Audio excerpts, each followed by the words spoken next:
We're live. And good afternoon, everyone. Welcome to another installment of Let's Get Real, talking about real issues, real problems, especially for our youth as well as our older people. So today, I like to just welcome everyone who has agreed to be panelists. We have two other panelists coming. Hopefully, they'll get in here shortly. But I'm your host, Sonia Woodard, and I have today with us Michael Lindo, Pamela Lindo, Jody Anderson, Andre Anderson, our wonderful tech person, and Andy Sarah. Sorry, wasn't sure about Andy's last name. But anyway, I welcome everyone. So glad you could take a moment out to be with us. And Brother Lindo, would you lead us in prayer? Sure, let's bow our heads. Lord, we thank you for waking us up this morning and bringing us here today. Hope that our discussion here will be fruitful and be a blessing for towards you. And we ask that your presence is here with us, and that whatever we do and we say today will represent us in a good way, in a good positive way for growth. Is my prayer in Jesus' name. Amen. Amen.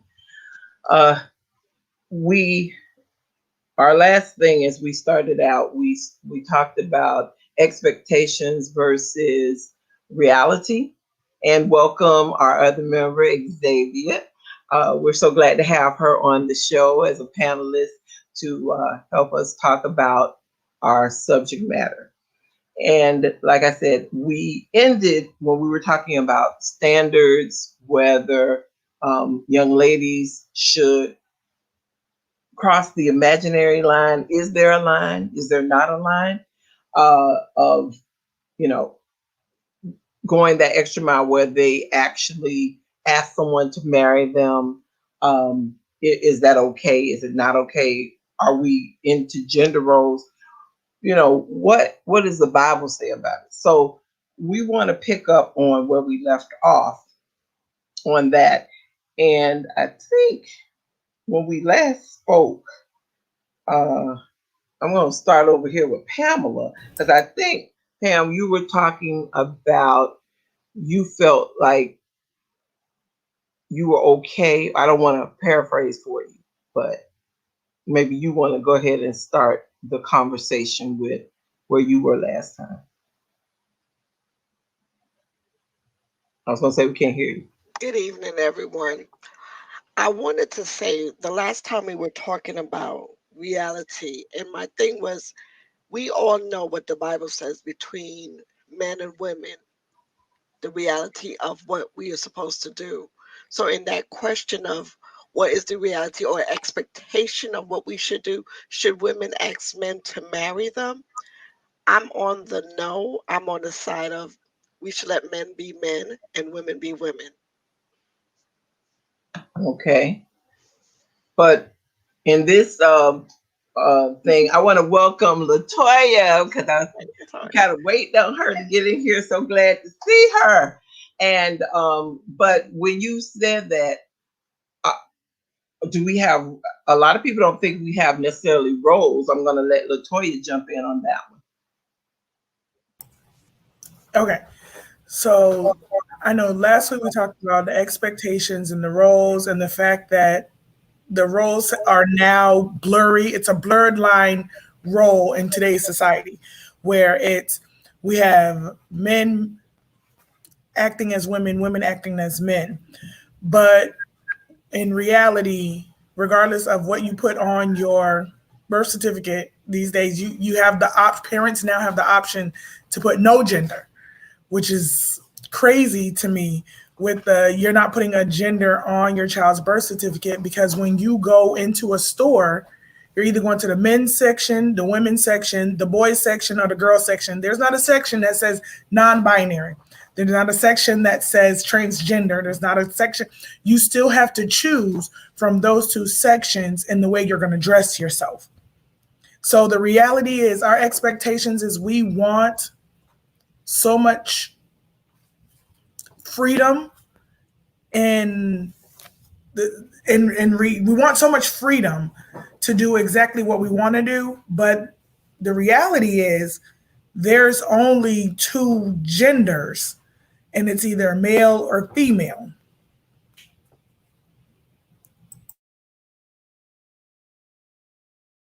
Feel free to jump right in, panelists, if you have something to add.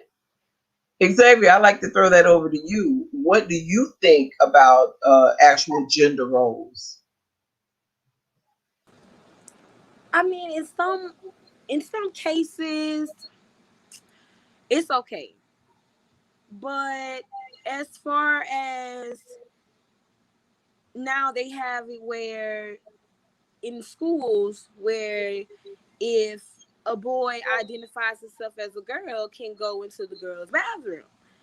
And I think at that age, no, I just think that at some point it shouldn't happen. Some things should be just left, like Toya said, male and female. So are you saying that it's confusing?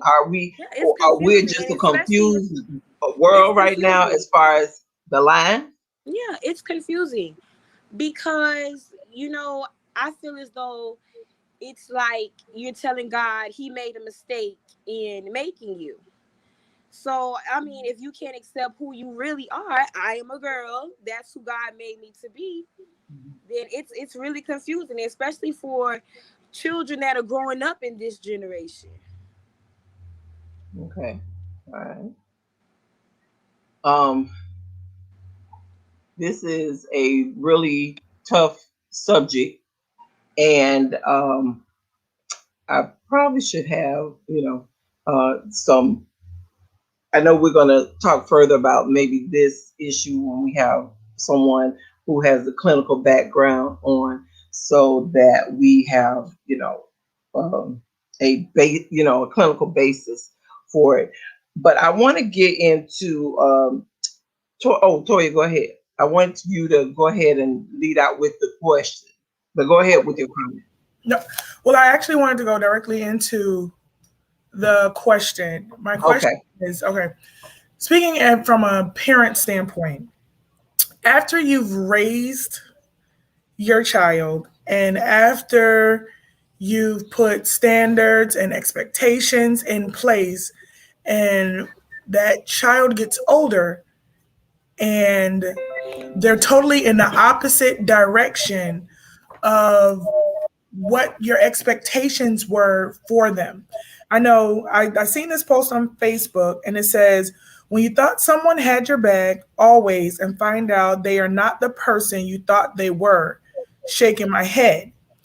So glad I have my ride or die. But how do you respond when it was your child that you thought was going to have your back, that if push come to shove, when society is pushing their back against you, in your corner, you thought you were going to have your kids, you raised them to have your back. Like I raised my son that regardless of what's going on in society, we're still a family, and family has to stick together regardless of what's going on, and no one comes before family. But how do you come back from the, okay, he totally went left field, and my expectations for him was different than the actions that he's actually showing me?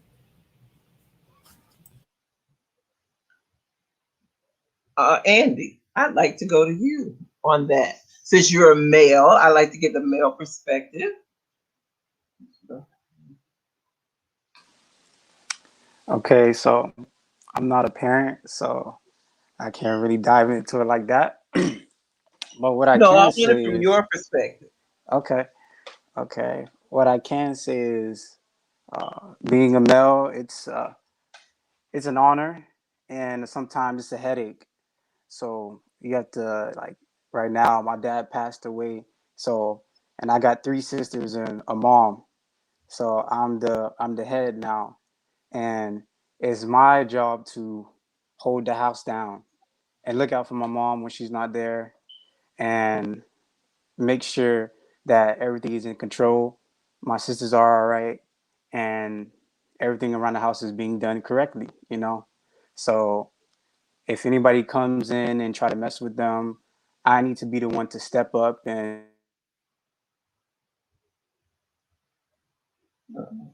Andy froze. Okay. hello. Hear Oh, me? okay. You're back. Yeah, You ended so off with step up.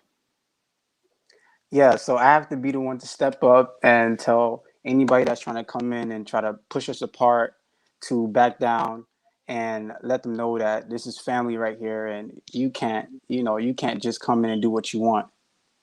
So I have to set that boundary right away to protect what is mine.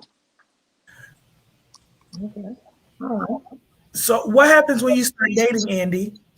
What happens if you start dating someone and the someone feels as if they want you all to yourself, and even though you've come to the conclusion that this is my family, I have to protect them, I'm the technically the man of the house, which you would never really play the role of man of the house. You become more of an example because your mother raised you and your mother and father raised you properly. So the whatever they've instilled in you and whatever expectations they have to you, it tends to trickle down to your younger siblings for the simple fact that you are the oldest. But what happens when you start dating?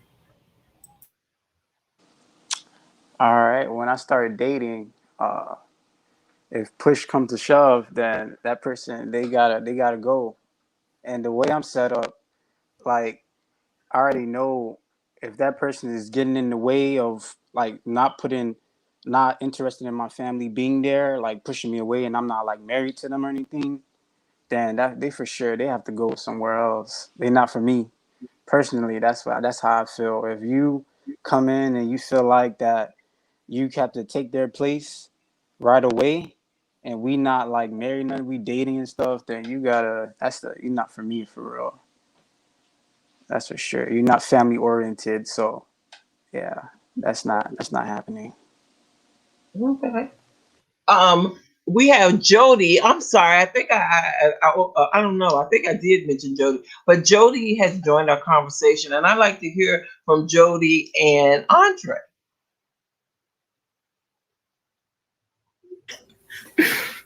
Hi. On the question of whether or not women should be courting men, or is Wait a that minute. Let's stick with what this. We'll go back to that. But on this conversation, how do you feel as far as the question being? Let me kind of put the question back out there. If if you've been raised by your parent and now you're dating, and this person is coming in between, as far as I don't want to get away from what Toya said, but this person is trying to influence you away from your family. What would be your stance, Jody, on that? influence me away As from to my family? isolate them and to leave their family to be with them. Now, that I wouldn't really want to be with someone, or it's not okay for you to be taking up all the time, or taking up pretty much all the socials time for me to be with you the whole time. You, as someone who has like family responsibilities, you're gonna have to put family first. But and that other person should respect and know that.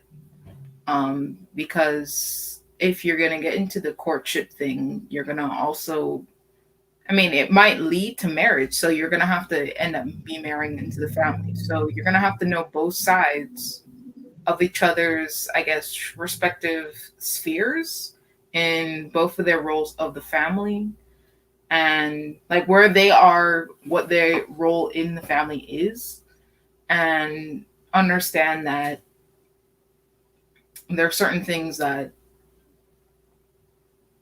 you would like personally you would have to do within your sphere of the family, and not just um I guess most of the time getting spending time with that other person. That's my take on it.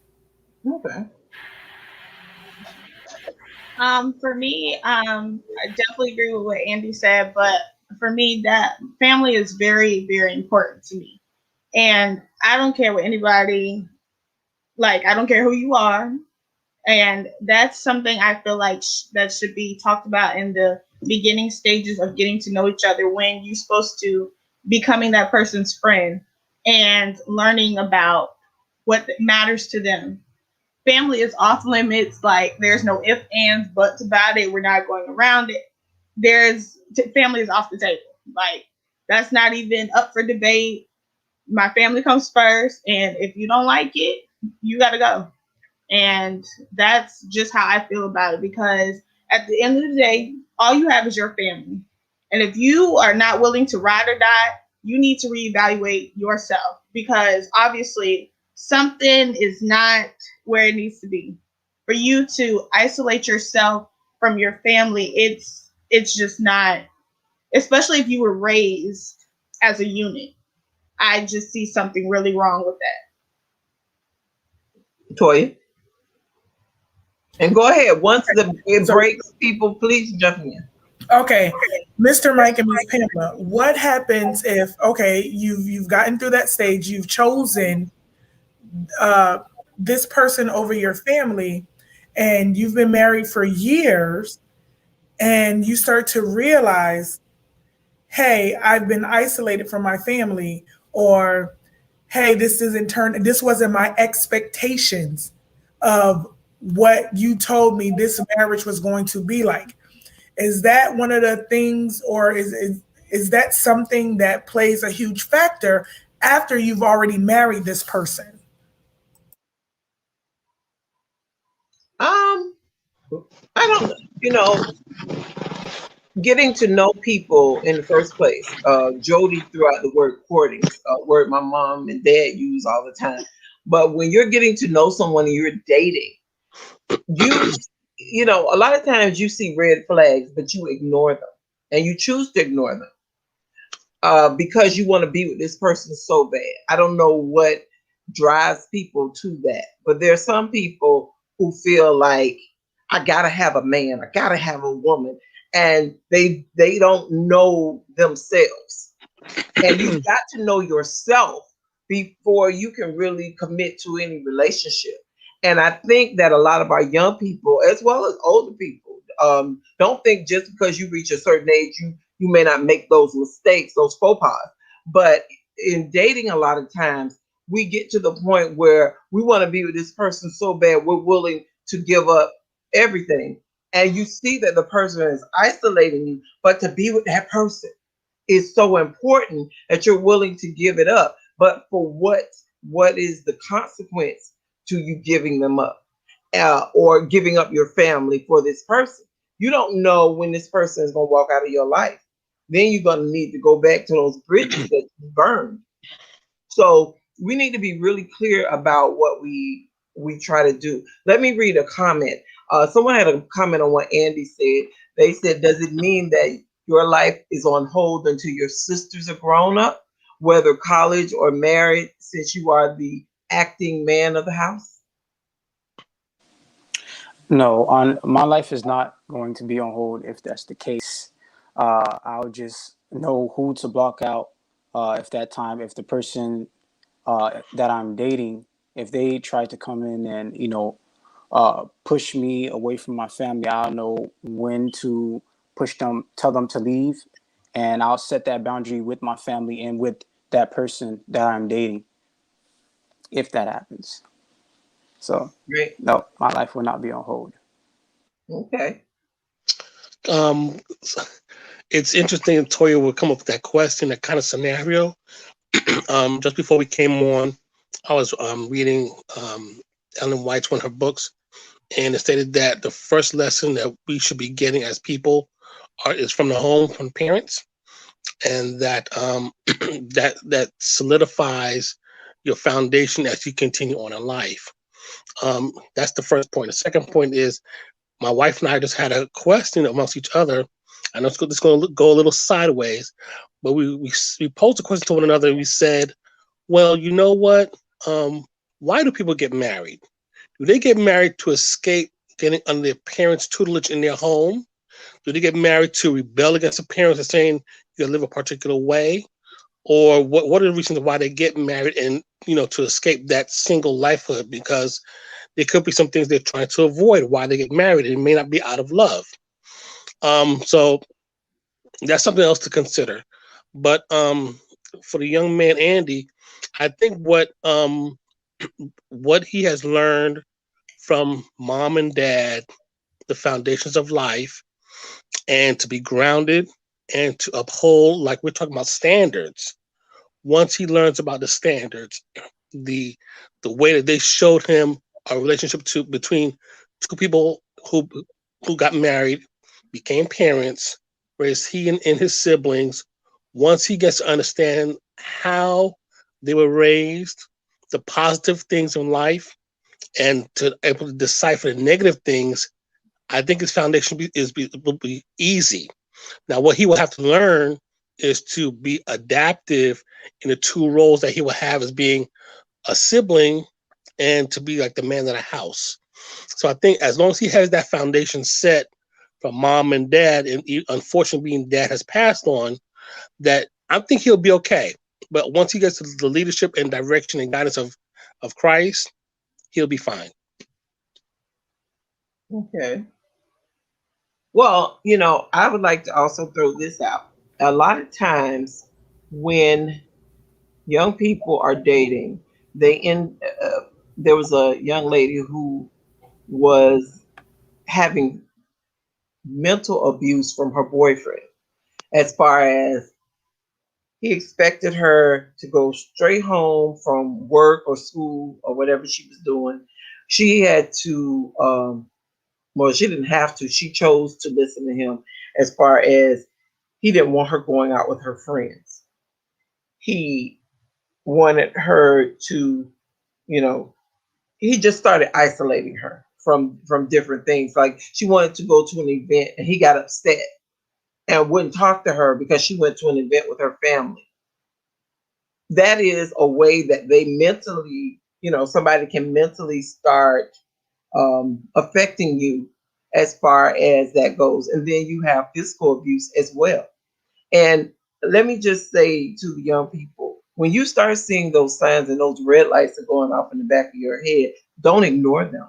Know that God put those alerts there for a reason. You need to be really clear about how a person is accepting of your family, your friends. If they're not good friends, and they're not good friends, or they're leading you to do stuff that's not good, then you need to be aware of that, as far as if that person's trying to feed healthy, good things into your life. But if they are feeding negative things and separating you from your family, you need to be really clear on, I need to look at this person again and to see whether it is a good thing or a bad thing. There was a post, something to what LaToya was reading earlier, where someone made a comment. And if someone has something to say, Anita, feel free to jump in. But I want to read, some of it. With that being said, I know in society today, we're all on the matching energy. That's a big thing. Especially our generation today, they are just like, I'm matching energies all 2021. And how do you match the energy of someone you've raised when they're not upholding the expectations and the standards that you've raised them to have? So my thing is, if my son, I know I raised him. I know what I expect of him. He knows what I expect of him. He knows the standards that he's been raised by. But when he's falling short of those expectations, how do I go about rerouting him to the point of, hey, you're burning some bridges and you need to revamp, refocus, and regain some footing in what you're doing? Because I know a lot of people are like, oh, well, we have these expectations of people. And while you have these expectations, you can't have expectations. How do I go about fixing the expectations that I have for my own children when it comes to dating, when it comes to family, when it comes to school, when it comes to life. I'm not putting them on a pedestal up here saying, hey, I want you to be a doctor. I know for a fact I don't have doctor material. Now, they might surprise me, but like I keep telling y'all, we're going to get a check for this Shern. The government has heard my cry. But that's not my expectation of them to say, hey, I want you to be a doctor. My expectation is I want you to be a good person. I want you to be a person that understands other people's feelings. I want you to be a person that, yes, granted, you might not think that someone's feelings is important, but you have to give them the respect of that is their feelings. That's my expectation of you. When my child is not showing me that this is the way I raised you, how do I match that energy, or how do I twist that thing so that they can understand, hey, this isn't what I expected, and this is not the standard that I've raised you by. Unfortunately, I just see it as some people, you have to let them learn for themselves. And you can't, everybody is not going to just listen to you just saying, I see you going down this path. You need to stop. You do this. You should do that. Some people are just like, I know what I'm doing. Let me live my life. And unfortunately, you got to learn. You got to let people fly on their own. And when they fall, they'll eventually come stumbling back. But some people, you just have to let them be them, because they don't just take warning. But in that stumbling back, come on, Pam, in that stumbling back, will they expect the exact same as they had before? Because see, there are consequences to the things that you do. Go ahead, Pamela. Boy, Zay, you next. boy, am I going to get in trouble for this. We raise our children to be citizen of this world, pretty much, just to be a decent human being. Do we expect them to do what we want them to do? Probably not. You have expectation, but the reality of life doesn't always balance out. So that means, yes, we raise you. We we expect you to do what we want you to do, but do you do what we want us to do? No, because we're not all the same. We raise children to be what they're supposed to be, and for Black men it's harder. Mr. Andy, I'm sorry for the loss of your father, and I know that's a hard blow at such an older age, and that makes a lot of difference, because now you're no longer able to be the young man that he probably wanted you to be, because now you have to grow up a little bit quicker to take care of your family, and that's probably something that he already raised you. He knew that he made you the man that he wanted you to be, but you have to raise up a little bit more, and you have to grow up a little bit quicker, because now you have to take care of your family. Not saying that you cannot date or you cannot have your life. You can.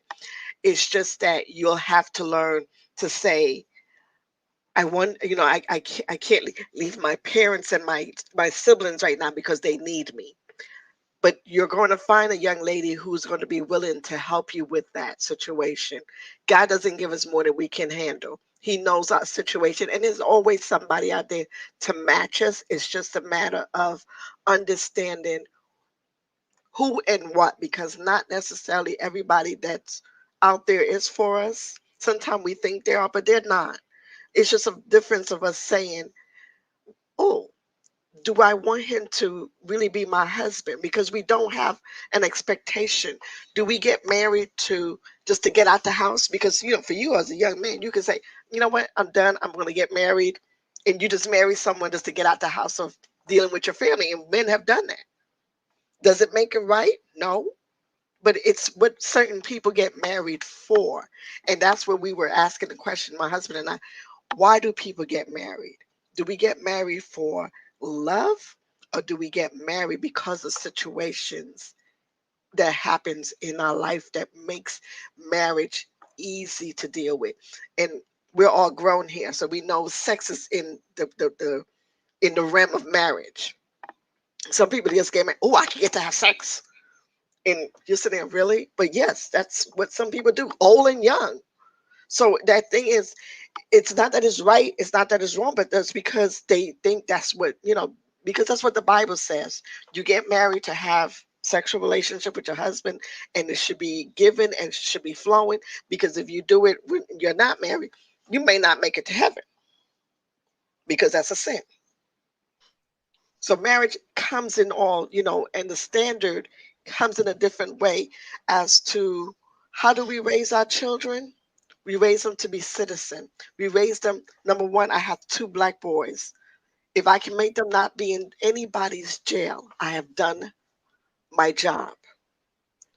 If I can make them to be in Christ, that they see and love other people just as much as Christ has loved us, I've done my job. But there's times that we know Satan is out there and he's going to, the family unit in a black is hard to keep. And it's something as black folks, we have to fight to keep it. We don't know why we have to fight harder than normal folks, but it is something that we have to fight. And look, I'm tired of hearing this, oh, because of slavery. I'm tired of hearing that, because slavery is done. Now we're beyond that. We need to really just be together because we're family, and this is what we are all about. I hope I've answered your questions.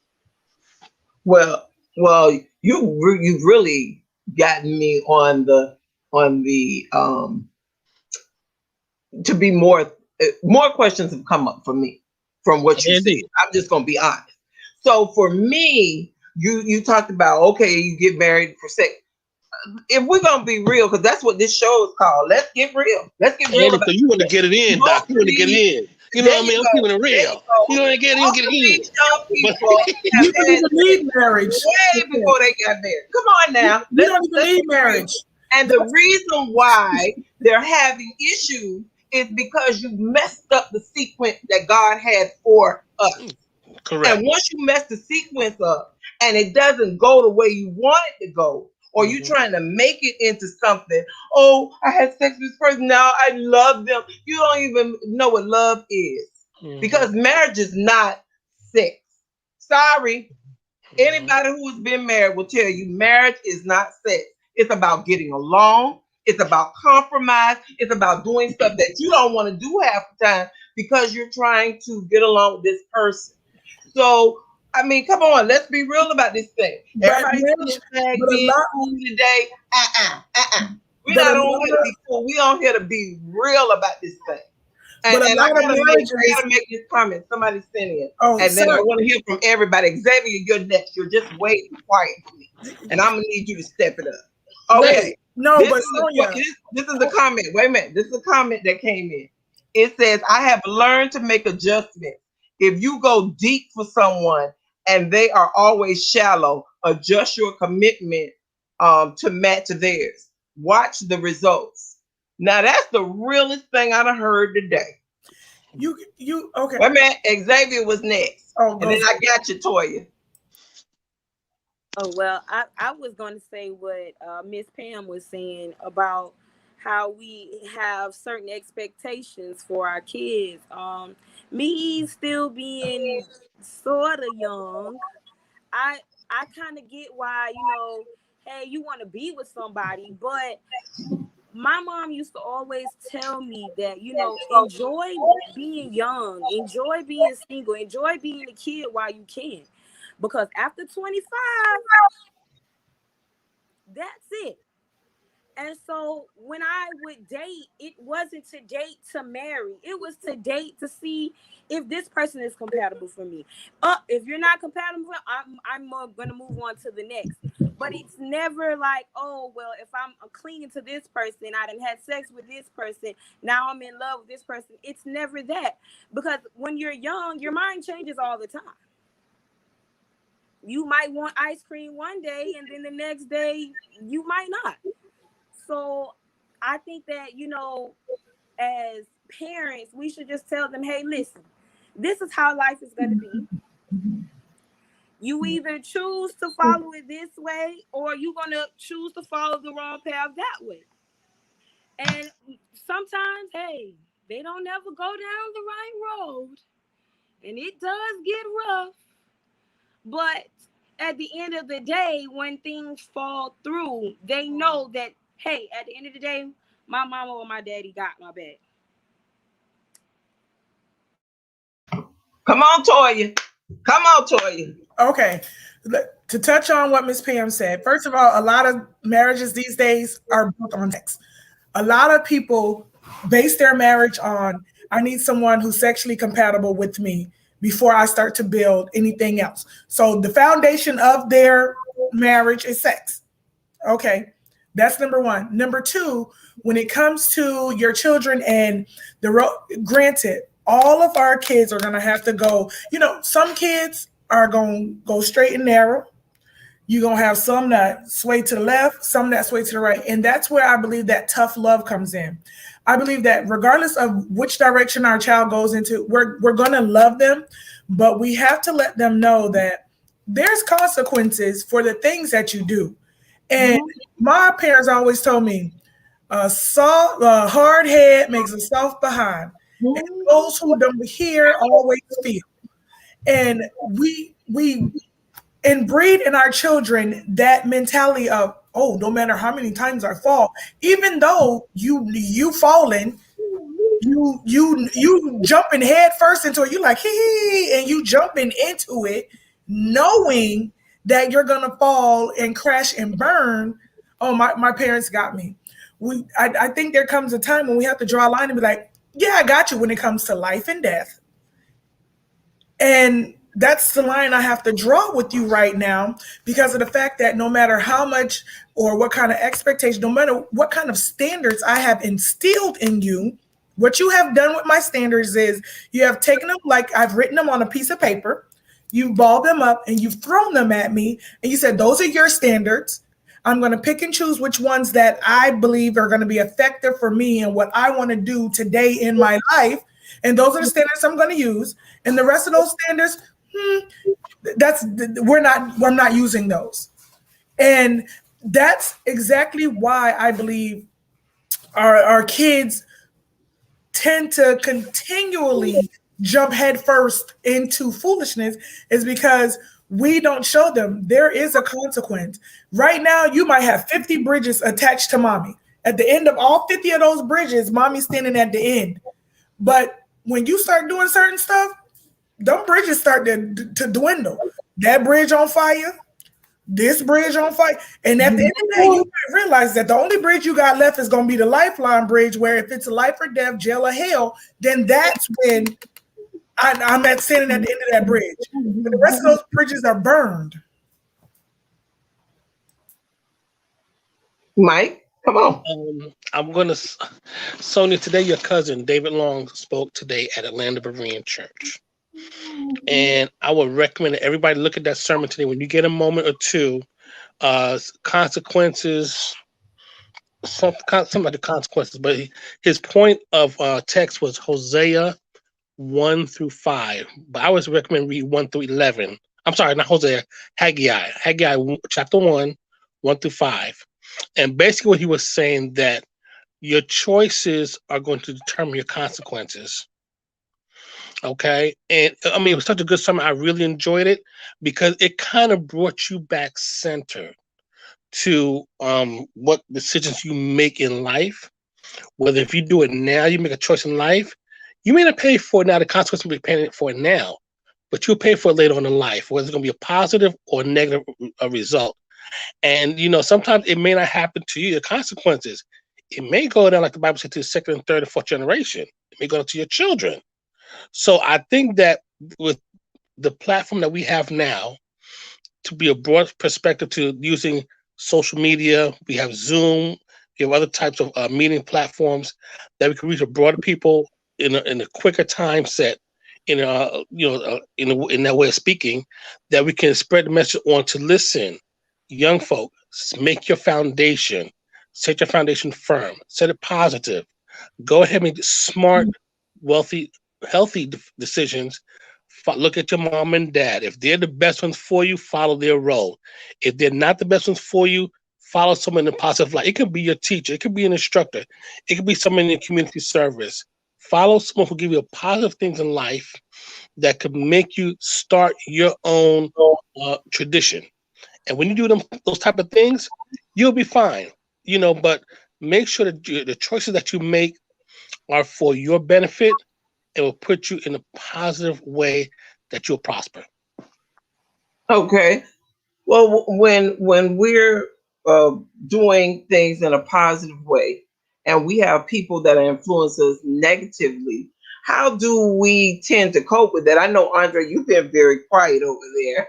I haven't heard from you, and I need to know what you men are thinking, because eh, eh, a lot of times women, we're definitely, men are from wherever and women are from wherever, Mars, Venus, whichever way, but our thinking is different. I know that most men, when I talk to them, they're very visual. Okay, if it looks good, is whatever, you all jump all in. Women, not so much. You might look good, but you open your mouth and I'm like, that was ugly. Don't need to be bothered with you. So I need to hear from you men, and I'm going to Andre first, and then I'm coming for you, Andy. Then I'm coming for you, Zay, and Toya, you and Pam gonna wrap it up. Michael, you got the last word. Let's go. Come on, Andre. Oh Yeah. Lord, help me. You thought you were gonna get away today. No. I was actually hoping I would, No. but unfortunately, no. We talked about a lot of stuff.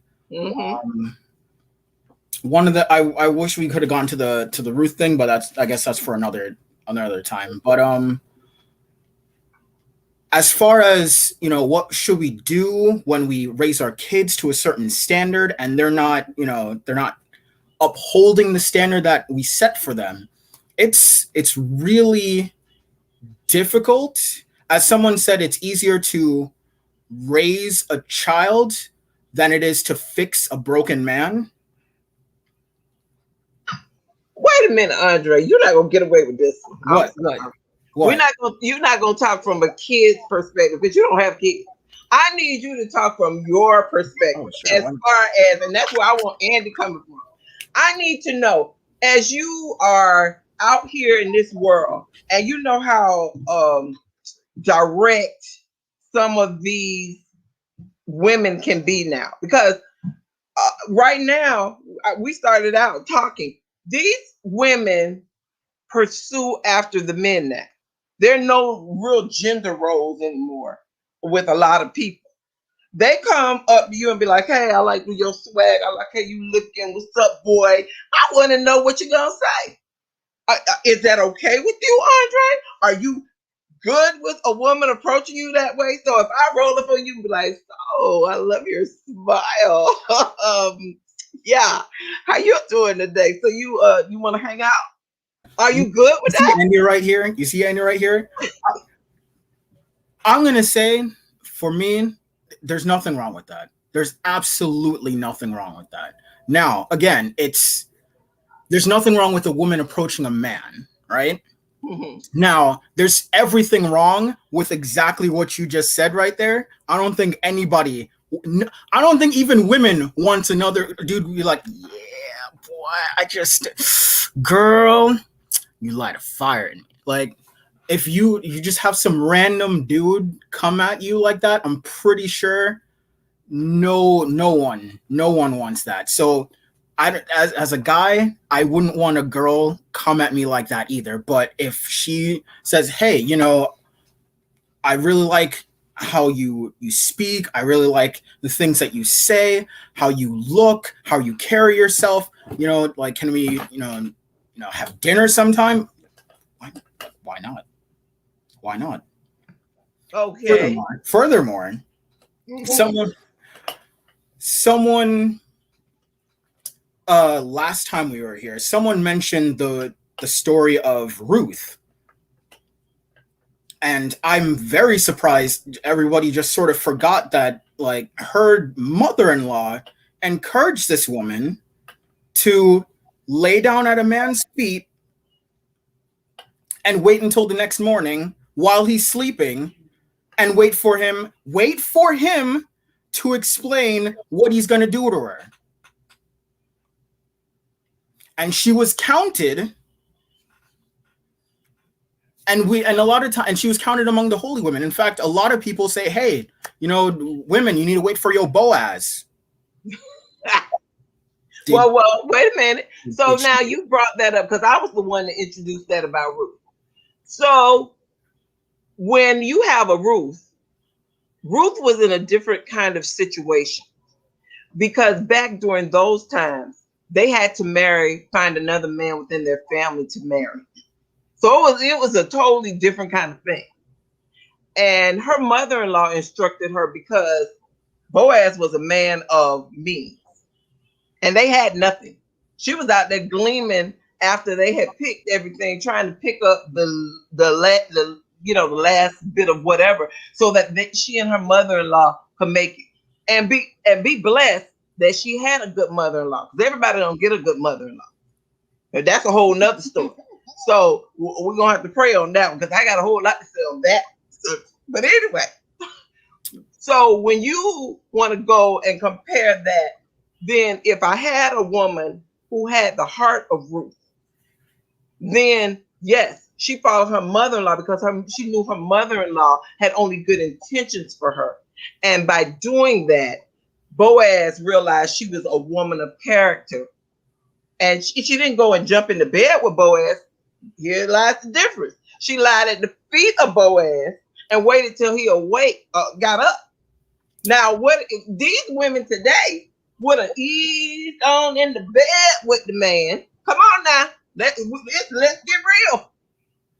Would have eased in the bed. Where's that biblical? Not. I'm gonna. All right. Okay. Where was Boaz and where was Ruth when Ruth lay at his feet? In his bedroom. It was at the threshing. I would assume. It was at the threshing floor. Yeah, they were in the field. They were in the field. But then let's make it clear. She was not of the same faith of him. So that's what's makes the story. And different. she was not the same faith. In fact, the book of Ruth just breaks down all sorts of expectations.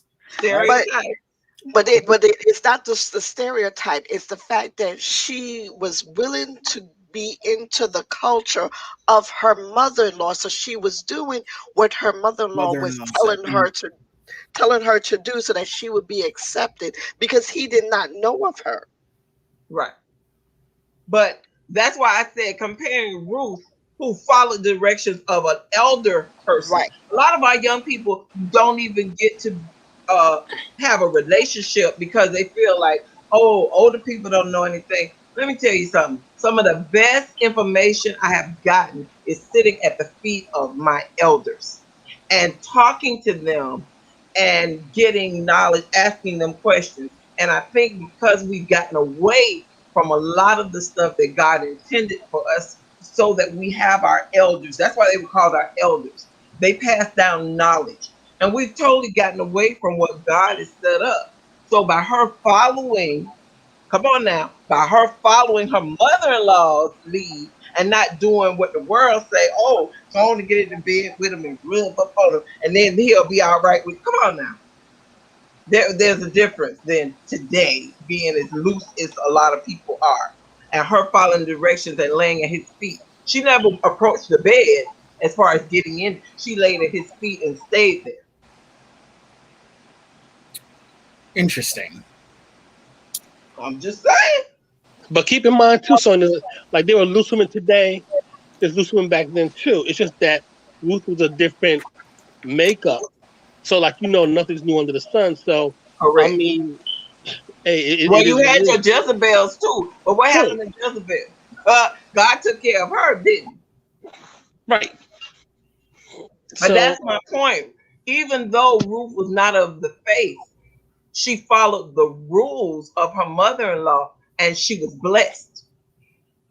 And the reason why she was able to do that was because she had a good relationship with the mother-in-law. Correct. And that doesn't always happen. Hello. And this is why as people we need to have good relationships with all sorts of people, because again, this was what was it, Naomi, the name of the mother-in-law? Yeah. Did I get that Mhm. right? Yeah. Now, Naomi was a Jew. She was an Israelite. Her sons were Israelites. The women that her sons married were from the Moabites, Right. right? Right. However, and once these sons died, she basically told her daughters-in-law, "Hey, look, go back to your family, go back to your gods. I don't have any more sons to give you. I'm so sorry."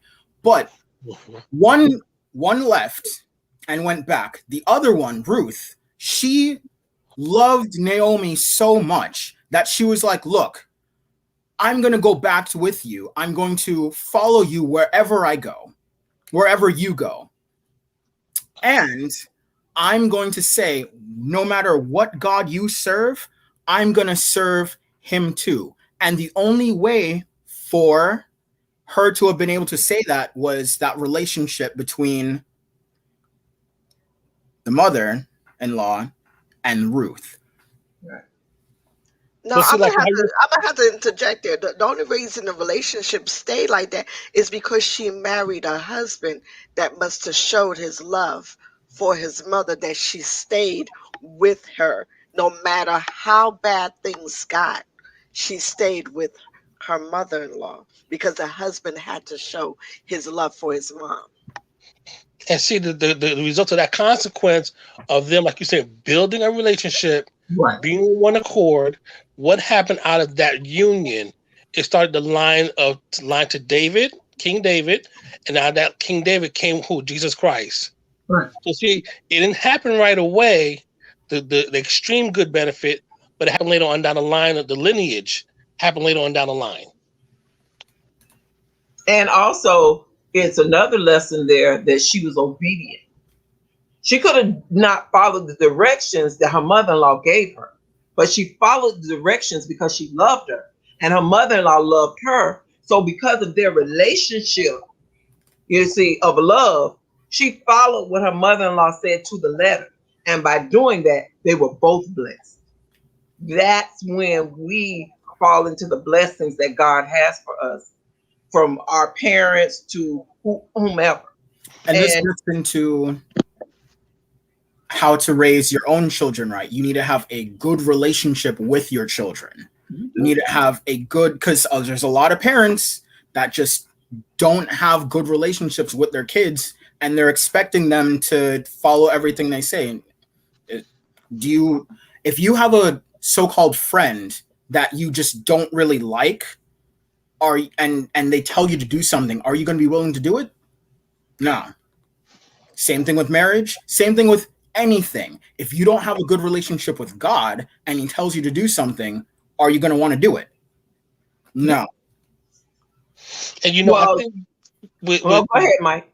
with the situation with Andy, what he is in right now, the possibilities are strong for him because he will have a more a firm foundation in relating with the female population, with his sisters and with his mom, because what he will benefit out of that relationship is that he will find a good wife, and that he would know what to expect from a mature lady who he can relate with and she can relate with him, and that from them that he can start his family lineage from him on down the line for his future children.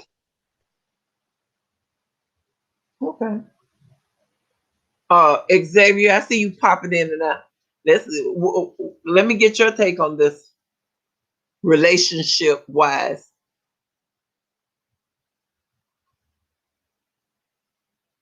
Okay, we can't hear you. Sorry. Okay, well, I feel like, okay, when you guys were saying how some people get married for different reasons. Now, I'll agree with that. I've heard a lot of stories. I have a lot of friends who are married. And I have friends who are on second marriages at right now. And so I have heard stories where they were trying to escape their family. Family might have been controlling or too strict. So they married this person and they turned out to be somebody else that they didn't like. But for me, I've been married for 13 years, and I'm gonna tell you, it's a lot of work. It's nothing to rush into because you want to have sex. It has so much more that comes along with that besides the sex.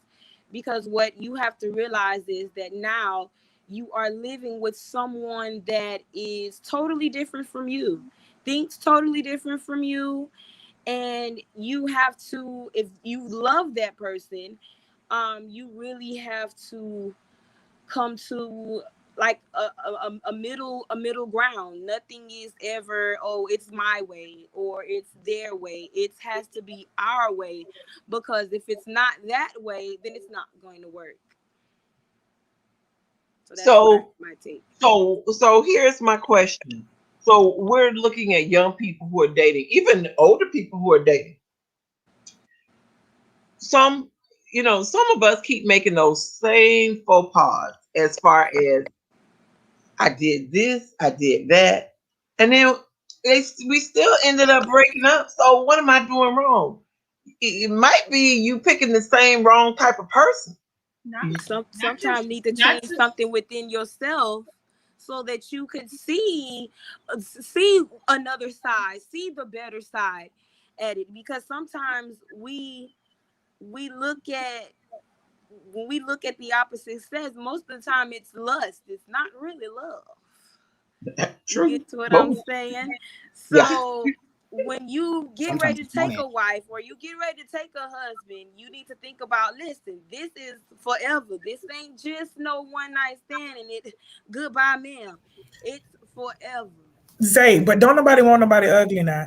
When You're listen, now, but because my thing is, a lot of times we have standards. Everybody has standards. Oh, I want the tall. But that person has to be attractive to us for us to actually want to have any kind of conversation. I'm not gonna go to the ugly one, in the ugliest one in the room. That's ugly to me. Now he might be handsome to somebody else. Right? Yeah, I was gonna say that. My standard of, hey, he's handsome, he's nice looking, and I go talking to him. Now in my mind, I'm going to let's be real. In my mind, I'm gonna be like, okay, he has to have something else to offer. It has to be sex. That's where the sex foundation comes, because it's like, ooh, he ugly, but he might be good in the bedroom. You understand what I'm saying? And that's gonna make up for the ugly part. So, but if he's ugly, how would you find that out? Never mind. I'm gonna ask that because a lot of people. No, because a lot of people start to say, okay, I can't keep going for the same type of guy. I end up with the same type of guy. I want to get the guy with the bald head, the full beard, the nice physique. And those are the ones that keep treating me bad, cheating on me, talking down to me, verbal abuse, mental abuse, emotional abuse. Let me go for the ugly guy. The ugly guy that, considering, I'm not going to say the ugly guy, but the guy that I'm not used to. So he's not completely attracted to me, but he's okay, and then once you, in your mind, you already have that mentality of, he's okay. Something else has to push you over to the, hey, I actually want to date you. And that's where the sex comes in. It's he might look okay, but what he does in the bedroom, we're compatible. You understand? I think that's a lot of time when that foundation starts. Not just that. You find out that he's good in the bedroom unless you're having sex. Exactly. You can't have sex until you're married, though. You can have sex before you're married. You're not supposed to. There's a difference. You can. There's nothing stopping you from doing it. Nobody's saying as soon as you jump in the bed, hey, don't do that. No, you can. You're not supposed to if you're following the rules of the Bible. But let's be real. Today's that's what they're doing. It's a trend. It ain't even today, because it's been going on from day one. It's trending. From day one. Hey, Solomon, come on, get in. But not just that. Today we don't take the time to befriend somebody and actually get to know them. They just you look cute. Let's start dating. And that's the problem. And then they find out later down the road, oh, I don't like this. Oh, I don't like that. Oh, you got this type of value. Oh, I'm not with that. You can't even But get see, we're upset so- because you but didn't take the time to get to know that person. Ooh, you Some crazy. Throw that one in there teenagers too. some teenagers now really want to have the boyfriend and girlfriend, but why you can't just be friends? Get to know that person first, because you outer exterior, you can say he cute all day, but he can be dumb as doornails when he open his mouth and start talking to you. Yes. Yes. Then Or what? or So he you said only with him for something. the sex? Yeah. You only with him for his looks? Oh no. I had a young lady tell me he doesn't dress right. Because I said, it's a nice young man right here. He doesn't dress right. I was like, listen, you're looking for somebody with some qualities of Christ. Sorry about it. Okay. It And, wait a minute now. Wait a minute. Dirty shoes. We don't do Like I dirty tell shoes. this here. You can always buy some clothes for him, but you can't fix what's here. If this is messed up, you're already in trouble. Wait a minute now, because this is our problem. The children now are so shallow, just like I just read. Shallow. If you looking for shallow, it's plenty shallow, but can you live with shallow? Because every time you date somebody, you are literally auditioning someone to be that person that you are going to end up with.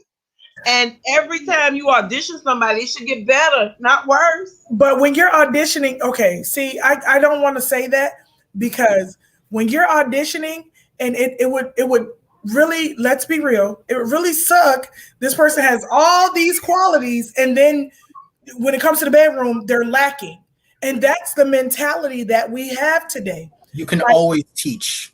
You can always teach Oh, how to be good in the bed. Oh, Yeah, okay. I'm with Andre on this. Everybody's not can teachable, but always. okay. You can Some teach. You can people- teach. some You people- can teach a man how to dress. You can teach a man how to be hygienic. No, there's You can a teach. certain extent. Wait a minute now. You went to the hygiene. I got That's what I'm Andre. saying. That's a certain extent, because a person who has bad hygiene and you just smell all the time. I'm sorry, some of them you can't help. I'm not dating anybody who has the odor. I'm sorry. That is non-negotiable. I can't help you with that. Okay, You but should You know have, the to you have to find like Andre, why you are they so Andre, bad at listen. hygiene. It's Andre. true, Andre, now. Andre, now listen, we're at the stage in our life where we're not teaching anyone anything. You should know what you're doing. Okay, fine. Because if you don't know what At you're the end doing, of the there's a day, problem. you can still teach someone how to be good in bed. You Well, can I'm teach not them gonna your love language. Yes, you can teach them your No, love if- language. I'm with you, Toya. That's your love language. If that's something that you're willing to work with that person and get that person, Yeah. I'm okay with that, Andre. But at the end of the day, So, but that's what I'm saying. You have to. It comes down to, granted, yes, but society-wise, we keep saying this auditioning. When you're auditioning. If you're going to audition, you and in my mindset, you're auditioning for all the roles. Okay, so when you're auditioning for all the roles, Know what all you're the doing. roles got to be on point. Does Know that what mean you're that doing. audition, when you say Period. all the roles, does that mean they know how to cook? Because there's a lot of young ladies that does not know how to Know cook. how to cook. Exactly. You don't want to be okay, but you know what? Sometimes they say opposites attract. The man might be the chef, the women might be just the eater. It depends. But it would be nice to find someone on your level where you can share that responsibility in the household. But you're not gonna know that if you don't get a chance to sit down and come to find out you done married them and they don't know how to boil water, or they don't know how to turn the oven on, or they don't know how to go to the actual grocery store and actually buy groceries for you to cook.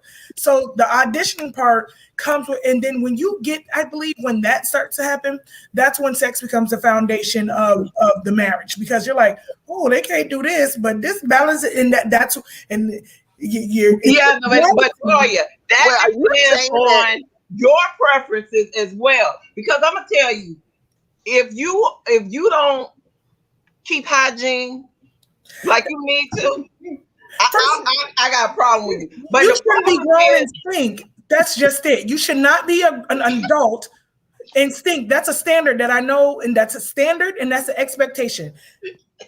I've taught you to not be stink, and I expect you not to be stink. That's a Yeah, standard that's a expectation of our big children. turn off right there. Now, If you smell any it, parent that's a big that turn don't off. have that expectation for their Yeah. children, then there's an issue because To turn off your I breath. taught you If you how to smell put on deodorant, how to bathe, how to brush your teeth and comb your hair. My expectations is when I see you, you should smell decent. Yes. Your hair should be combed. Your Thank teeth should be clean. That's my expectations. So Well. I'm gonna break down standards and expectations. The standard, I taught you. Expectations, make it happen, Captain. I'm just speechless, Lord. Can I? You know Let what? me tell you, Okay. when you're getting real, this is why it's so important for young people to get to know people. Dating, you don't fall in love with the first person you date. I mean, it's First very of all, rare. hold up. I said it's very rare, say. First of all, I don't know anybody that's gonna date anyone musty. I'm sorry. Like, first impressions are everything to me. So if I'm passing by you and you smell a certain way, don't even think that I'm gonna get ready to talk to you, because that right there, you should already know. Wait, hold on. So what happens if he's a garbage basic. man and he makes some money, but he works in the garbage, that he collects garbage? Now, come on, ladies, let's get there. There's some men that are garbage collectors, and they make some good money, but they smell like garbage, and they have to have a degree to do this. I know a garbage man. And when I tell you he's one of the best smelling men I've ever been around. Exactly. Because when he gets up from work, the first thing he does is go take care of the bath situation. And he has pearly white teeth. And he is always smelling good. So, I cannot give that excuse. If you don't bathe on a regular basis, if you go in for a run, don't come up on me trying to talk to me when you didn't go take care of that. Come on now. I don't think there's any You know what? Let me ask. why you smell. If you are having a problem with that, you need to seek a doctor. Okay, there's no excuse why you should smell, and there's that for me. I'm not dating anybody who has an odor problem. That's just me. And let's go past the odor problem. the BO. Listen, if you know that you have a problem with your breath on a regular basis, I mean, let's just be real. This is all a part of dating. You have to make sure those things. Buy deodorant. Sometimes people, you keep using the same deodorant, it's not effective. Then switch. Hello, they have so many deodorants out there. Brush your teeth. Go to a dentist. Hold on, Sonia. Mike, hold on, Corinne. Hold on a second. Mr. Mike wanted to say something. I wanted to thank you. I want to throw a question out to the females on the line. My mom, when she raised me, she said, "Boy, make sure there are no holes in your socks. Your undergarments are straight. Your body odor is on point." He said, because the first thing people are gonna think of when they see you in that condition, smell that way, they're gonna think of me, your mother, not your daddy. They're gonna think of your mother. So my question for you is that statement true from a female perspective? Yes. Definitely. Yes. That's why I like your mama, Mike. Yes. Period. Because let me tell you, when I was raising my kids, because I had a boy and a girl, I told them both of you need to make sure you take care of that situation. If you took a bath before you went to bed and you have an issue with going out first thing in the morning after you showered, then you go in there and you wipe up so well you thought you took a shower. Because you need to make sure, or if you wake up, so if you took a bath that night but you wake up and you feel sweaty, get back in there. So what? If you have to take a bath 2-3 times a day. First of all, she had a sniff test before we could walk out the door. Sure did. Especially for my true campers, y'all know camp meeting. It is hot outside. You had to have a sniff test before you left that cabin. She was not. No, I wasn't having it. Test. And don't take your shoes off and I smell it. Excuse me. then you need to get extra socks, and we need to get some powder in there or whatever, because that is a major turnoff. And those are things that we have to make sure as young people. But Pam made a comment saying, I know people don't go out with smell. I know a young lady who went out with a guy. She really liked him. She went out with him. She said she had to hold her nose like the whole time. And she never told him. I was like, I don't understand that. I don't understand it. And she was like, and he kissed me on the cheek. He couldn't kiss me. I'd have paused him. I'd have been like, listen here. No. This is where, Sonia, but this is where it comes to head, where parents have to teach children to be hygienists. Because yeah, if we this is don't, cultural. This was cultural, Pam.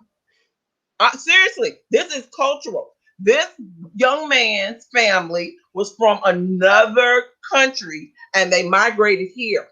And in their country, I guess that musty thing is something that they do. It's ambiance. That's what it's called. It's natural, and Yeah. it's pheromones. And over in other countries, in Africa, yes, they have that. Yes. The way you I'm smell, going to Africa. I'm right here. remain. See, and that's where different cultures come into But play. it's a cultural thing. Yes. Over there, the way you smell attracts your mate. And that's how they decide who they're going to marry, what they're going to do. But sometimes, and that's where I keep saying these standards and these expectations. I set the standard, and I expect you, even if it's the basics. Hygiene is one of those standards that I want you to take with you. If you miss a couple of the other ones, hygiene is a standard. It's a standard of you need to smell presentable. And I expect you to be fresh when you leave the house. And I think it tends to be more of well, I have a teenager and I have to ask him every day, boy, did you put on deodorant? Come here. Let me smell your nose. You got to have a sniff test. Or I take my finger and I wipe it to make sure there's some residue. And then I'd be like, well, go put some more on to take that piece that I wiped off, go put some more on in that spot. Because you are a reflection of me. So if you stink, they're gonna be like, oh, she hasn't taught him this. She hasn't taught. I have my kid. Come here, let me smell your breath. Did you brush your teeth today? Okay. The funny part is they tell on each other. So and so did brush. Okay, why do I have to continually tell you? But that's just what we have to do, and that's a standard, and that's a thing. Like when we set standards, and it's standards in life, and that's why the standards and the expectations. Like I'm giving you this information, the standards of, hey, I want you to be better. I want you to be able to function. I want you, and I expect you to follow the standards that I have given you. Granted, you're going to add your own standards when you get your kids. You're going to add, things that I might have missed because, being a first-time parent, you're going to add your own standards when you become parents. But when you add those standards, I'm not saying we expect our children to be perfect, but we expect our children to take those standards that we have set forth to them and use them and benefit from them. And a lot of our young people are not understanding that the standards aren't to keep you down. The standards are, okay, look, this was my standard. So if this is my standard, I want your standard to be up here. And then the next generation, that's how we build our generation to be bigger and better. But I expect you to use my standard as a building block. And that's where the standards and the expectations come in when it comes to parents and children. Like here's my standard. I expect you to build on this. I'm giving you a foundation. Here's because our parents had to give us a foundation. And there's some things that our parents did back in the day that we don't do today. We have a standard, but we said, okay, now I don't believe in I believe in spankings, but I don't believe in knocking my children's teeth out their mouth. Now, back in the day, if you would have kissed your teeth would have been lined up on the wall. I don't believe in that, but my standard is you're not going to talk back. That's not what you're going to do. So I'm going to build on that standard. Okay, I'm going to raise you where, you're not talking back and you're going to have consequences. And I'm building on that standards. And I spank my kids, but my son might have kids and say, you know what? I'm not going to spank my kids, but you're not going to talk back, but this is going to be your consequence. And we're building on the standards that were set and the expectations. Because I expect when my grandkids to come to my house, your father has to let you know what goes on at Yaya house. And that's the standard. The standard is we don't talk back. So I wouldn't expect them to talk back when they come here because they already know, regardless of what the consequence is, we don't talk back. Yeah. But okay, so Toya, segue in on that. I'm looking at a few of our things. The person said true, and then we need at least the basics. Now we put in our children what we can, okay? And I'm coming for you, Andy and Xavier and the rest of you young people. We put in what we can to our kids, the best that we know. And then when you become an adult, we expect for those things that we put in you to be there. And when we go back to the standard that God gave us, which is the 10 Commandments, honor thy mother and thy father, we can keep, I can keep going with other things because God kept giving us standards to reach, and we should at least be to that. But when you get grown, you have the ability to make choices. Now, when you start making bad choices, are your parents supposed to just be like, okay, you made a bad thing, Bobby, come on back, and I'm gonna, or do our parents, because I'm telling you, my parents believed in tough love as far as they gave you what you needed to have to their best of their ability. Now you're an adult, you're gonna sink or swim. Now you throw out the lifeline, they'll throw out the lifeline if they know you about to die or whatever. But sometimes we have to let those young people bob. So if you know that you're doing, especially when you're in your parents' house. Now, when you're in your parents' house and they have set standards, I don't care how old you are, those are the standards. As old as I am, if I move back home with my parents, I know that these are their rules. Okay?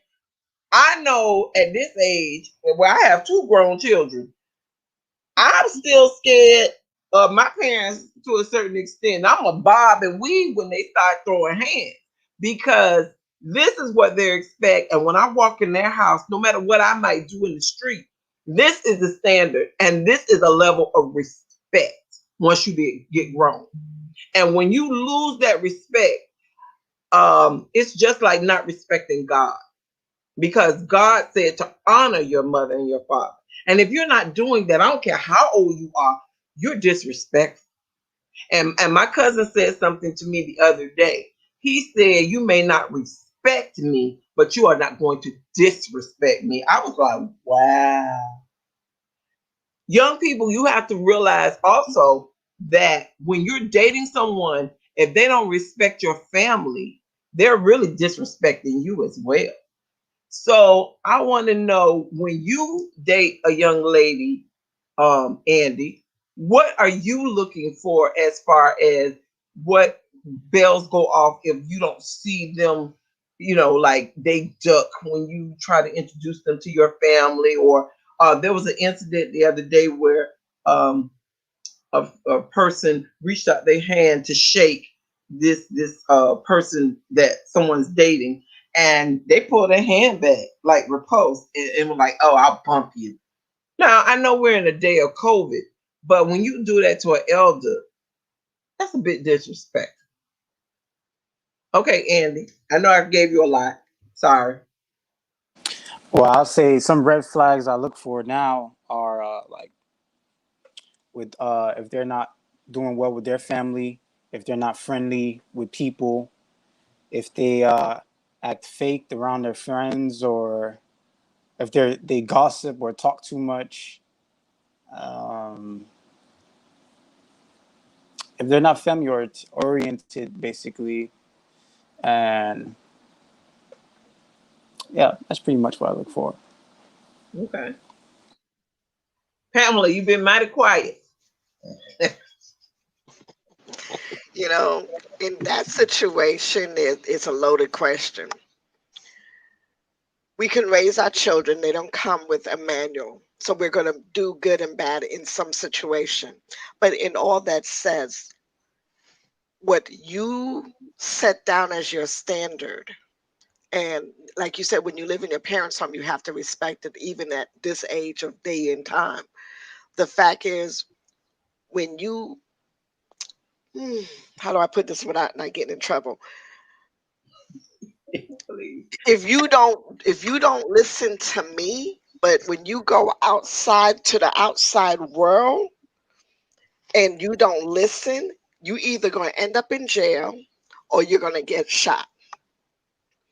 And with that said, if you're not going to listen, someone's going to teach you. And if you don't hear me, you're going to understand them, because they're going to throw you in a jail cell. And don't look for me to come take you out, because I'm not that kind of parent. Because everything that you do have a consequence. Mhm. And it's good or bad. You know, if we live up to those consequences that we do, even when in our Christian life, God gave us the 10 commandments, and if we don't follow it, we know we're not going to make it to heaven. Okay. Thank you. Well, in the last few minutes that we have, I'd like for everybody to speak on accountability, because at the end of the day, we're going to have to stand before Christ and be accountable for everything we do. And we live in a generation of me, very selfish. And we live in a generation of, well, it's their fault. I didn't do it. It's because what accountability? And that's what Narissa said about, it's all about accountability. So who wants to start? Corinne, you've been very quiet. With accountability, for me, I'm in this stage in my life where I'm removing anybody who is not being a positive light, basically, in my life. And if I see that you're not trying to do something for yourself, or you're just bringing me down, or it's always drama or negativity, and I don't care who you are at this point, I just have to distance myself. You know, even with family, some family you have to love from a distance, because they just are not at that level that you are in your life at the time. And that's what I've had to do. And I've had to take accountability for who's around me and what they're bringing to my life. And some people, unfortunately, you just got to leave behind. And I really have been understanding the meaning when people say, you know, some people are only in your life for a season. And you have to realize who's in your life for a season, who's actually in your life to stay and be meaningful. Okay. Diane Adderley made the comment, what you sow is what you reap. And that is so true. Andre? Yeah. One of the things that I've had to really grapple with and think about is that there's certain people where it's just like you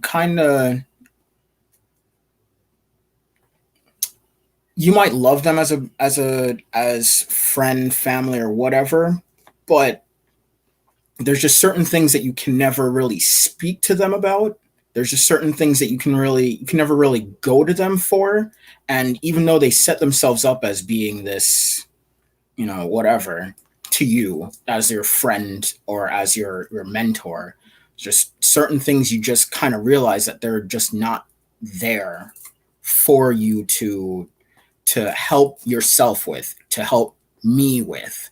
And I kind of just have to say, you know what, fine, we can talk every once in a while, but don't get upset with me when I realize that you're just not the right person for me to go to for this situation, or for maybe a lot of things, whether it be a coworker, whether it be, you know, a longtime friend that you've had that after a while you just sort of grew apart.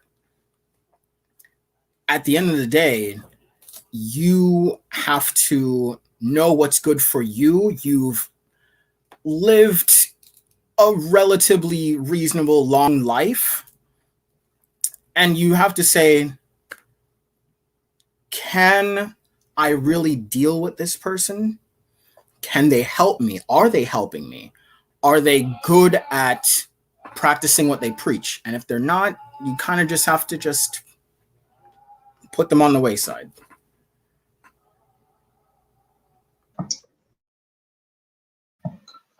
That's so true. I want to. Did I go to Andy ever? Okay, Andy. All right, we speaking on accountability, right? Accountability. This is our wrap up. All right. So about accountability, you have to. It's being a Christian is really hard. Well, we can say Adventist is really hard. Being faithful to God and setting the standard and setting boundaries in your life, but what you sow is what you reap. So I have to personally, I keep that in my mind to stay on the right road and the right path, even though it's tough. It's the toughest path. In the end, I know it's worth it, and I just have to keep that in my mind and hold myself to that standard. And also those around me, I have to cut off certain people that's in my life trying to push me to do the wrong things or just stray off the right path. Yeah, that's what I think. Thank you. Xavier. Let's see. We can As come back when if you're you young, want to. when you're young, you know, you have a lot of friends when you grow up, and when you get older, those friends start to filter out, you know, based on how you are living your life. If you're trying to live your life as a Christian person, you're really trying to stay on the straight and narrow, there are some of those friends that you just have to let go. I know that personally because I recently had to go through that, where I really had to let go someone that I thought was close to me. But when we got into a little spat because we had different opinions, she didn't just pick up the phone. You know, you didn't pick up the phone and call and say, hey, you know, let's talk about it. It was just like, okay, delete, block. I was blocked off of all social medias. And for what? If you had a disagreement with me, you should talk to me. But I have gotten to the point now where I don't really need friends like that. Most of my people that I'm really close to are my cousins. Those are the ones who know me the most because we grew up together. You know what I'm saying? So we're around each other all the time. So my friends are mostly my cousins because as I've grown, those friends that I did have did not grow up, are not on the same level as I'm on. So instead of me backtracking, oh, I want to keep a friend, so I'll just keep them around and keep all that negative energy around just because I want a friend. I don't do that. I would much rather just keep the negative energy out and focus on what I need to do as an individual, what I need to do as a Christian, what I need to do as a parent. Okay. All righty.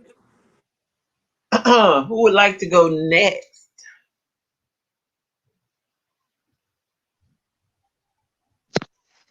I'll go next. I know that regarding to accountability, my mom, just taking back to my mom when she used to talk to me a lot.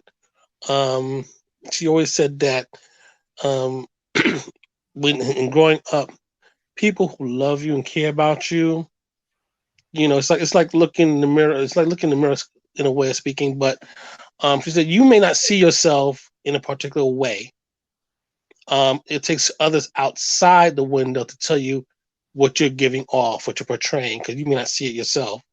So I took that as a basis in my life, as I still do today, as a foundation point for me, that I try to give the best that I can to be accountable and to be mature.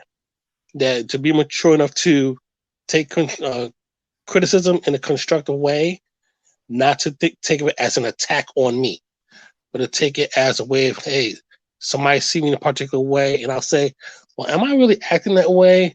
Do I give off that light? And I try to look at it from both sides of the window, both sides of the fence, so to say. So I learned to try to keep the maturity level up and not to take it as an attack. And I said, if I'm doing that, I hope to change what I'm giving off and to give a more positive light to someone else, that I may not be like a stumbling block in your life. That's it. Great. All right. I appreciate that.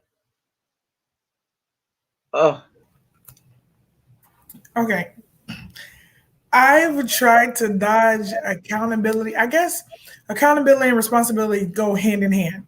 And when I was younger, I tried to dodge the accountability, where you're actually accountable for your actions. There's going to be consequences, and you're going to burn bridges.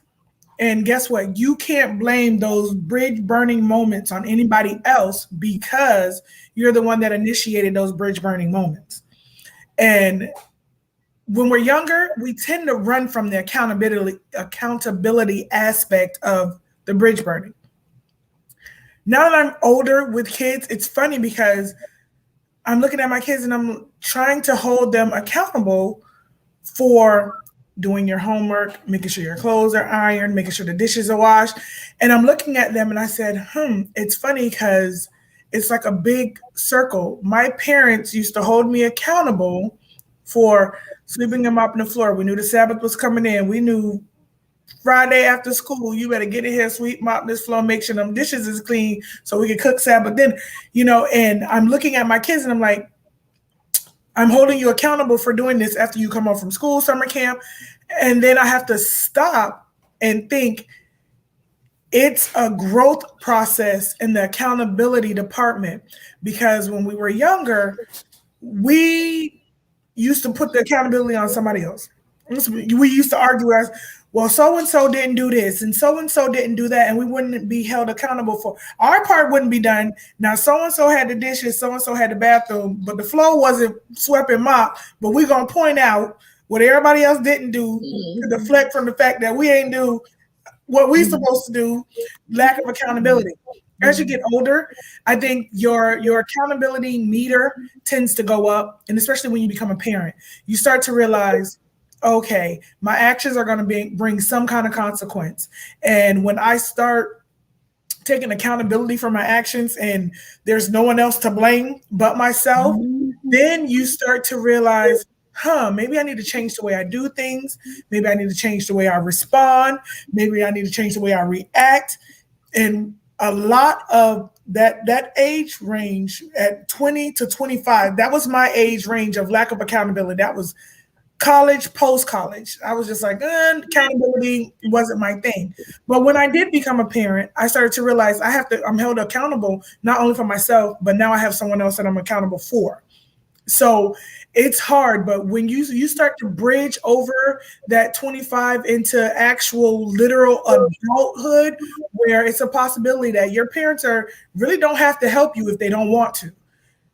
At 25, it's that, okay, now I'm, like I said, is life or death. That's that cusp of, hey, my parents really don't have to help me.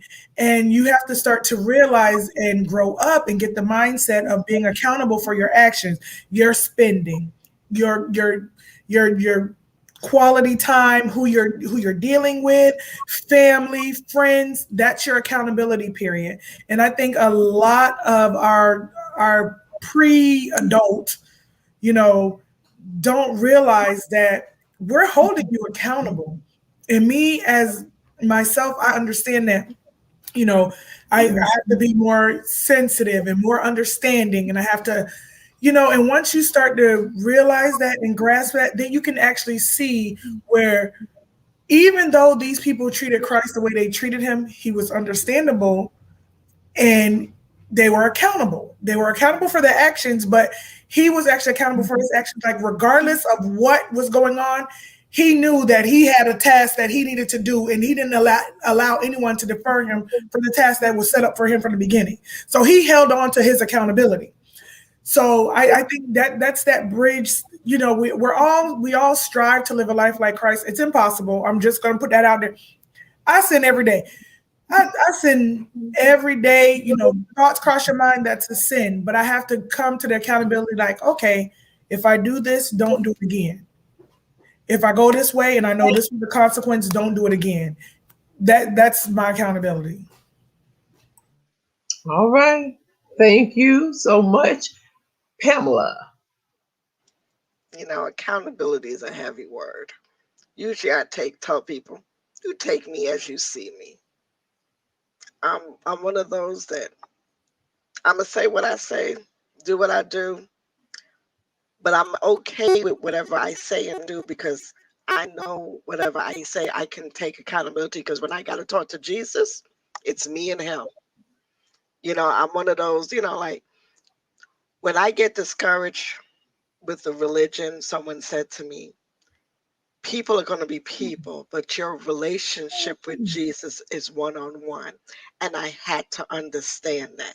My accountability growing up, boy, those were, I had to learn. And you still learn as you get older. And when you have children, you learn more. As the young lady said earlier, you really learn. It's a full circle.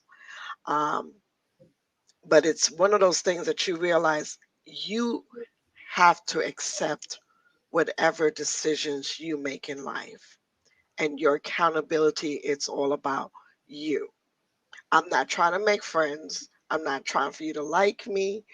Um, I'm here to be respected, because if you respect me, I respect you, kind of deal. But the whole thing of, we all are human, and that's what we have to understand. We're human, we fall short, and none of us is perfect. But my accountability is to me and Jesus. I may apologize, and because that's the right thing to do, but my accountability is between me and Jesus. And boy, does he have to work on me, because I am broken and I need to be rebuilt daily. So, young people, don't think it gets easier. It doesn't. Your parents, your parents do the best that they can with what they had back in the day of their knowledge. And as we become parents and we raise our children, it's also the same knowledge that we're trying to just upgrade on, or show more compassion than what our parents have. Because before, we couldn't say half the things kids say to these parents. We would not be here today. No. So, so we have learned to make it more compassion and show more grace, that what God would show us. And I think that's what we have to realize. The living that we're doing is God giving us grace to show to each other and for each other. And even though that hurt of raising children and they don't do what we expect them to do, I'm sure that's the same hurt that he feels when we don't do what he wants us to do. But he loves us at the end. And all he knows is that if anything happened, he got our back. And as when you have children, your parents know our parents got your back. So that's something that we all have to realize as you get older. Your parents have your back, God has your back. And if those who don't have parents, realize that the Father up above have you, and he will continue to take care of you. Thank you. In these last few minutes, I'm going to say accountability. I've always had a strong sense of that, as far as whenever I did something, I knew that there were consequences to whatever I did. So I was always the one that tried to go above and beyond with it, as far as, okay, if I do this, this is what's going to happen. Oh, I don't want that to happen. So, and I could look at other people and say, oh, they did that.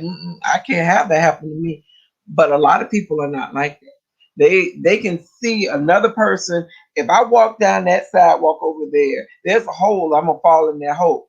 I'm gonna look and say, I'm not gonna walk on that sidewalk because there's a hole. Whereas other people will walk down that same way, fall in that same hole. And I'm like, well, didn't they see that? But it's all about your perception, your accountability, and your relationship with Christ. And what I would say in these closing minutes is we all fall down. It's how we get up. And when we get up, if we're willing to have a relationship with Christ, He will guide you. He will direct your path. And it's only through my relationship with Christ that I've come this far. He has made me such a better person. And that's a daily struggle, daily accountability, because I want to treat somebody the way I want to be treated. Everyone has, I guess, some form of standards, but my standards come from my beliefs, and my beliefs come from my walk with Christ and my religion.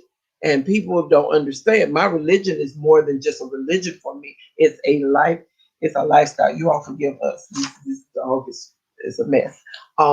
It's a lifestyle for me. And because of my lifestyle, I choose that lifestyle. And like Andy said earlier, it's not easy being a Christian, especially if you focus on, I can't do this, I can't do that, I can't do this. There are so many things that we can do. We can love one another. We can show kindness. We can just give a smile to somebody. Sometimes just a smile can make somebody's day. So there's so many things that we can do. We need to practice what I can do today.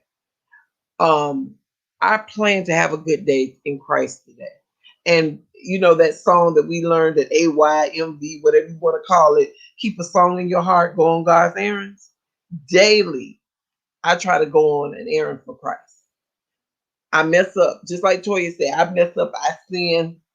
I'm guilty, but thank God, God looks at my heart, and He doesn't look at me like man looks at me. And thank God for all of us that God is our judge, not man. Because if man judged you, we would truly all burn.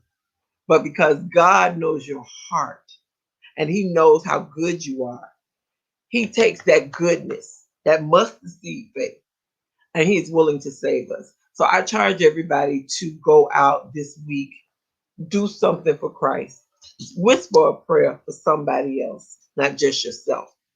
And know that He's soon to come. The signs are all around us.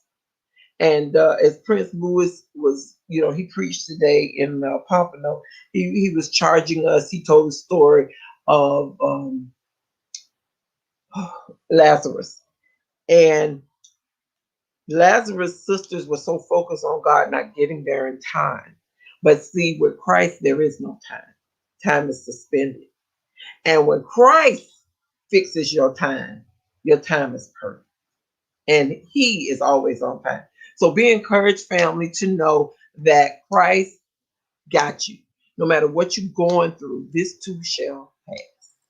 I want to thank everyone for being on the panel, for taking this time out. It's very much appreciated. I want to thank my pastor, Pastor Newton. Always shouts out to Andre for being that wonderful tech person, always on the job. Appreciate you. Love to everyone who tuned in. May God bless and keep you. May the Lord watch between me and thee when we're absent one from another. Be blessed. Thank you.